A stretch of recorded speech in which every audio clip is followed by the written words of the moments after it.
여러분 안녕하십니까. 8월 19일 새벽이 됐습니다. 전우책입니다. 오늘 제목 윤 대통령에게 포로가 없다는 겁니다.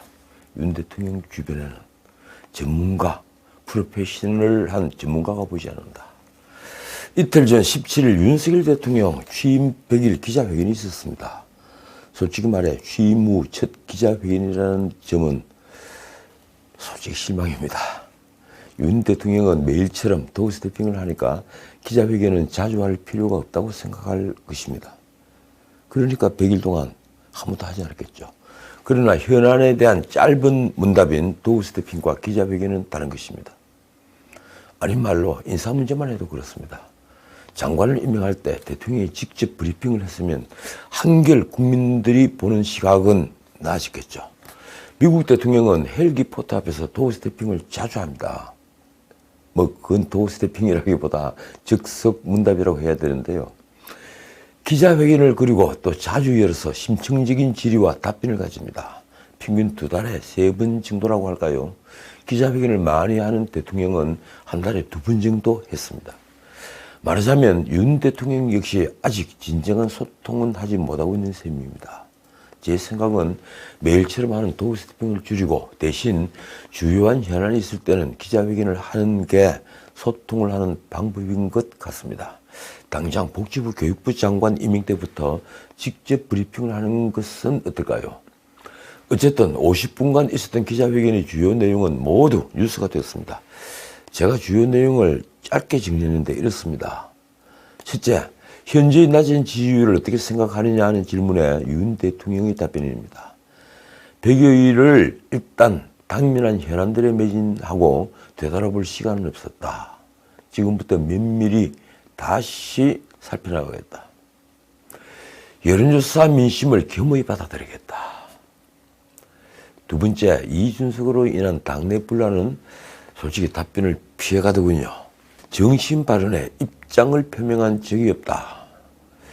다른 정치인이 어떤 발언을 했는지 제대로 챙길 기회가 없었고 발언에 대해 저희 입장을 표명한 적이 없다. 글쎄, 윤 대통령이 관심을 안 가질 리가 있습니까? 하지만 그렇게 넘어갈 수밖에 없었을 것입니다. 세 번째, 이 북한과의 회담을 재개할 계획은 있느냐 하는 질문에는 표현은 달랐지만 MB 정부와 박근혜 정부와 거의 같은 기조를 유지했습니다. 다만 힘에 의한 북한의 현상 변화를 원치 않는다는 것을 명확히 했습니다. 북한이 비핵화의 확고한 의지만 보여준다면 정부가 할 수 있는 일들을 다 도와주겠다.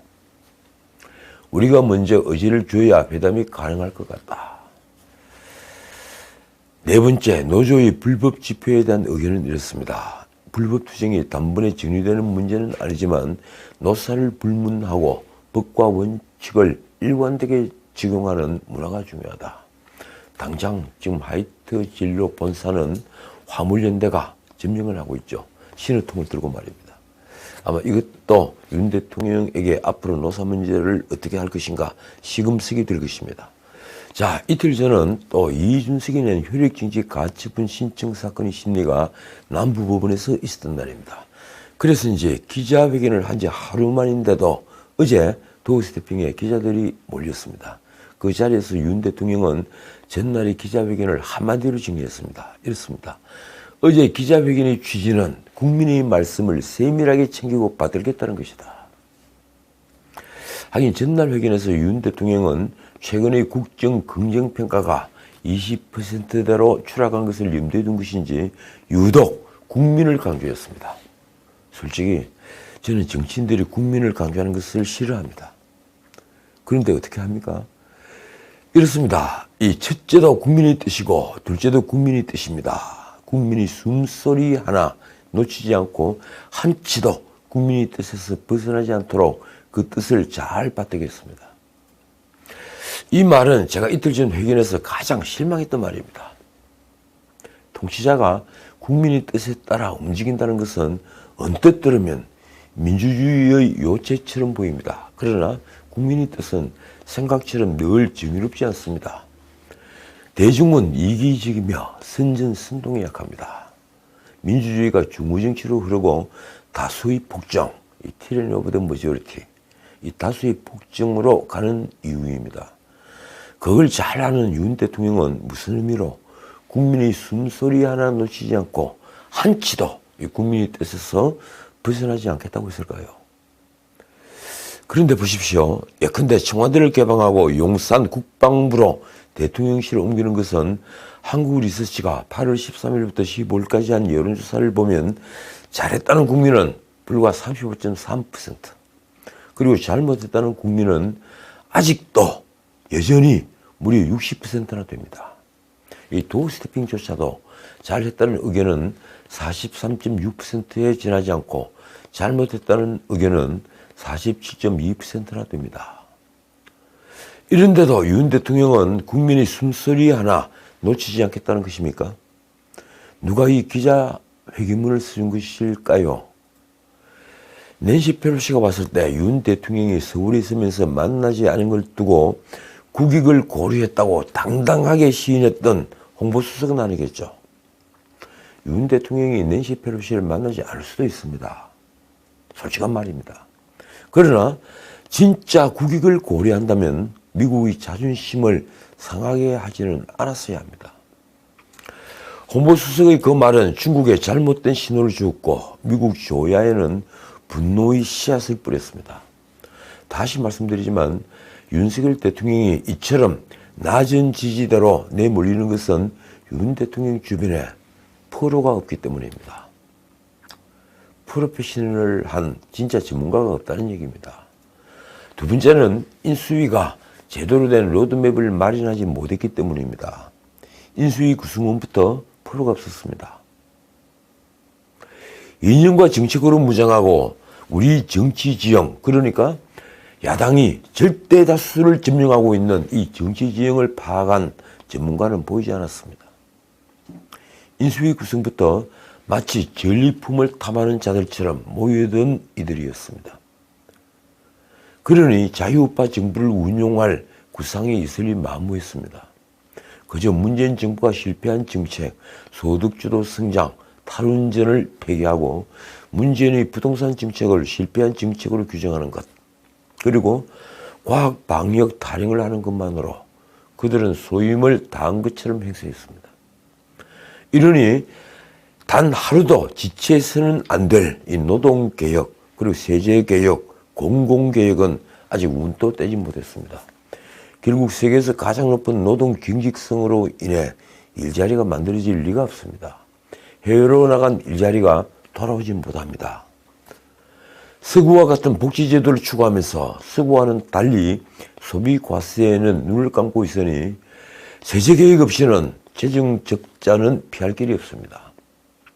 복지 구조조정을 하지 않고 지금과 같은 복잡하고 정의롭지 못한 세제로는 미래 세대에 짐을 지울 뿐입니다. 윤 대통령은 연금개혁, 노동개혁, 교육개혁을 말하죠.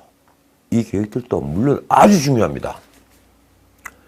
이 계획들은 윤 대통령과 국정 철학을 같이 하는 전문가 그룹이 반대 진영과 수없는 토론을 벌여야 할 어젠다입니다. 그런데 제가 다시 말씀드리지만 윤 대통령 주변은 프로가 없습니다. 대통령의 비서인 대통령실 의공들은 하나같이 경력을 쌓으러 들어온 이들처럼 보입니다.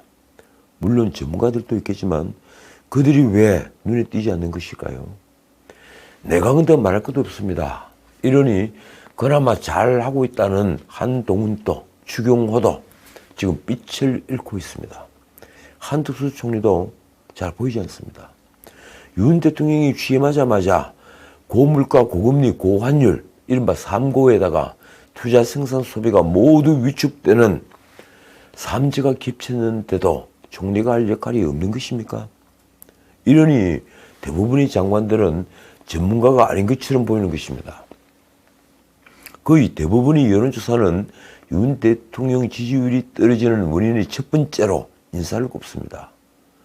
솔직히 이 낭만 박순애가 성급하게 내놓았던 5세 취약은 박순애 개인의 실수라기보다 윤석열 정부 시스템이 얼마나 취약한지를 잘 보여주는 증거입니다.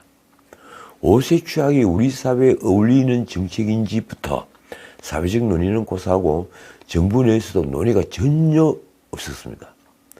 그렇지 않아도 어려운 유치원과 어린이집 현황은 어떤지, 방과 후 이 돌봄을 어떻게 해결할 것인지 아무런 고민이 없었습니다.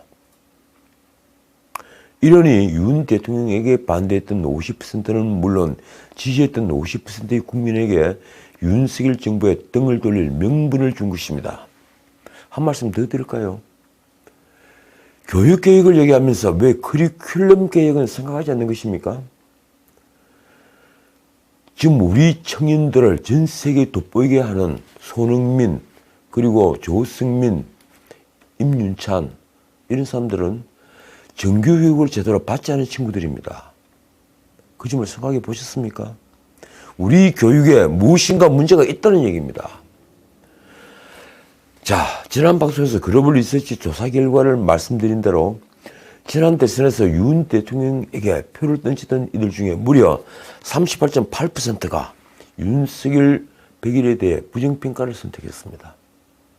윤 대통령에게 투표한 응답자 가운데도 58.4%만이 긍정평가를 택했습니다.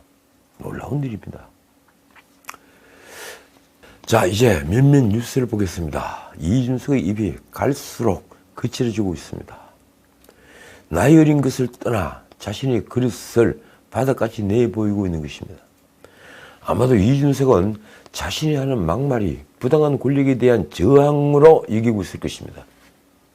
그런데 그것은 저항이 아닙니다. 제가 보기엔 아등바등 대드는 저질 행패에 불과합니다. 국민도 속고 나도 속았다.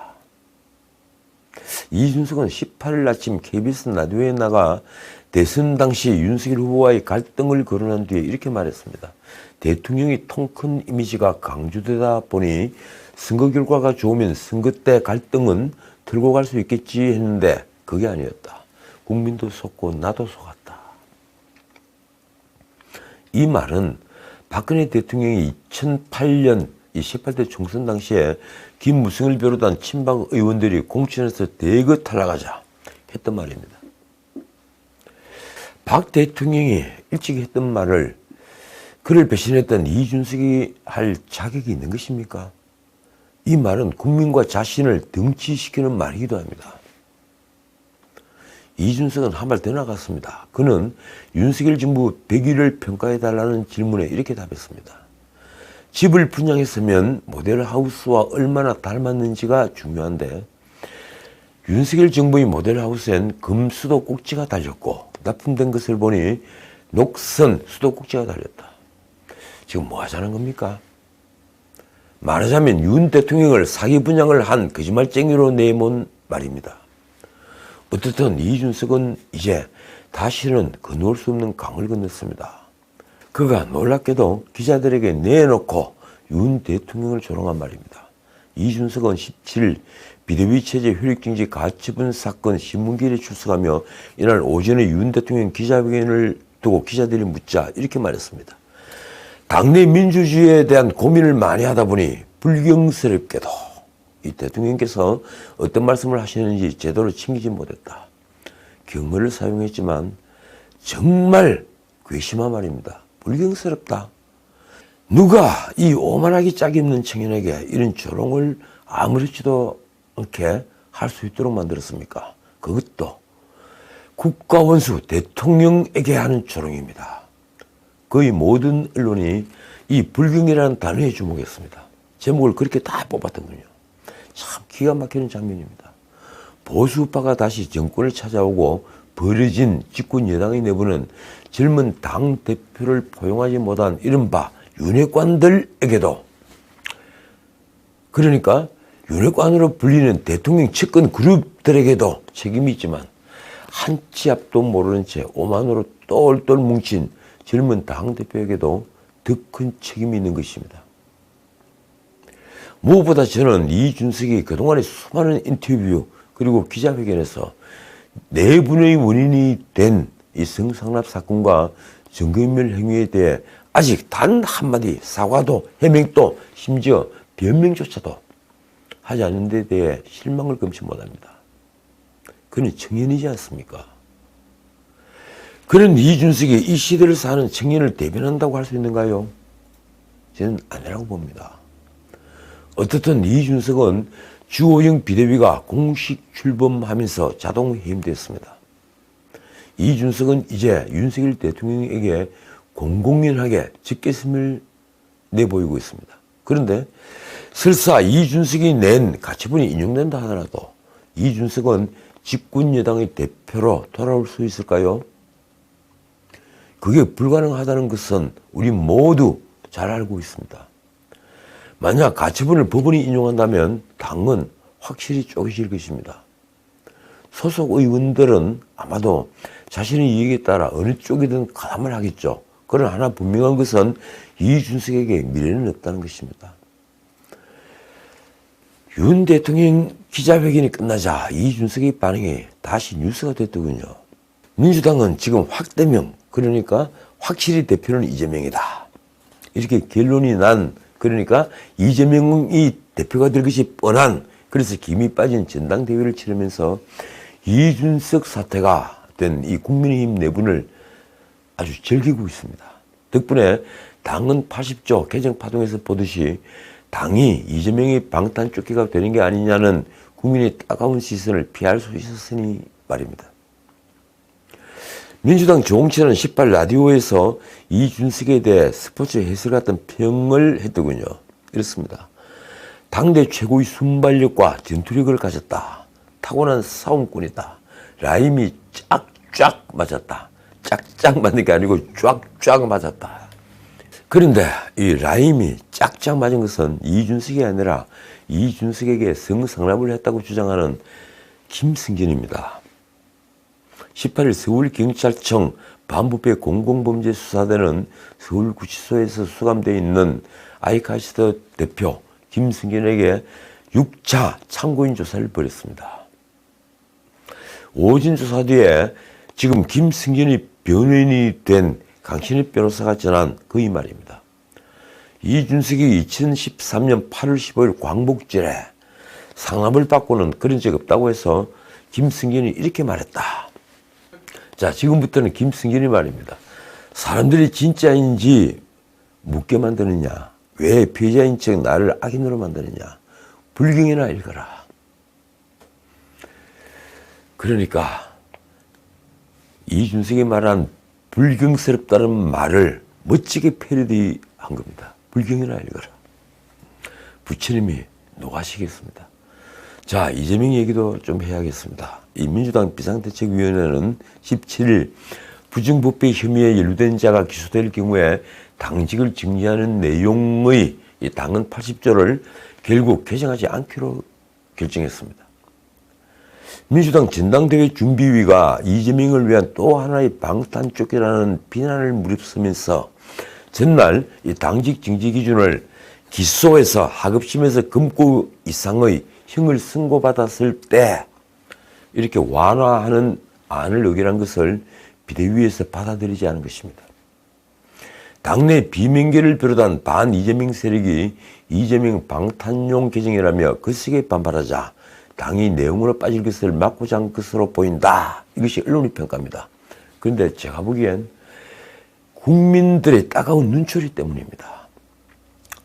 어떻든 대신 민주당은 당헌 80조의 사망에 대해서 수정안을 의결했습니다. 즉 기소되더라도 이 당무위원회에서 정치 탄압 등 부당한 이유가 있다고 인정하는 경우에는 중앙당 윤리심판의 의결을 거쳐 징계 처분을 취소 또는 정지할 수 있도록 한 것입니다.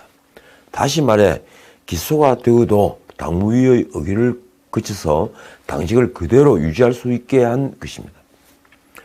언론은 처음엔 일제히 80조를 그대로 두기로 하는데 초점을 맞췄지만 즉 이재명에게 또 다른 방탄조끼를 주지 않는다 이런 평가를 내렸는데 곧 눈 가리고 아웅하는 또 하나의 사기극인 것을 알아챘습니다.